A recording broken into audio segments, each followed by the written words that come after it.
ভাইয়া জি চা। হ্যাঁ ছোটু, টেবিলে রেখে দে। ভাইয়া এই ফোনটা দেখো না, সকাল থেকে চালু হচ্ছে নি।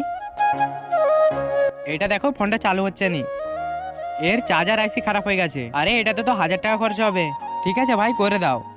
ঠিক আছে, এলাও ফোনটা বাগিয়ে দাও। ভাইয়া জি তোমার ফোনটা একবার দাও, আমার একটু আর্জেন্ট কথা বলার আছে। হ্যাঁ ছোট, অবশ্যই। এই নে।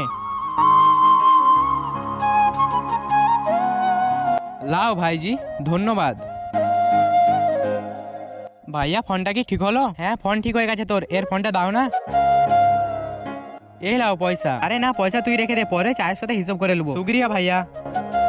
ভাই তোমাকে যখন পয়সা দিল তুমি তখন নিলেনি কেন? আরে ভাই, তার আগে তোমরা যদি শয়তানকে ঘৃণা করে আল্লাহকে ভালোবেসে থাকো তাহলে ভিডিওটাকে লাইক আর চ্যানেলটাকে সাবস্ক্রাইব করে যাও। আর না যদি লাইক সাবস্ক্রাইব করো তাহলে বুঝে নেবো তুমি শয়তানকে ভালোবাসো। মা আমি তোমার জন্য ওষুধ নিয়ে নিয়েছি, আর আমার ঘর যেতে 4-5 দিন লেট হবে, কারণ আমার কাছে বেঁচে থাকা পয়সায় আমি ফোন বাগিয়ে নিয়েছি। এমনিতেও সবাইকে চা খাওয়াতে আর দিন চলে যায়, তাহলে আর মাকে ওষুধ কখন খাওয়াবে? এটা তো ভাব। ভাই তোমার মনটা সত্যি অনেক বড়।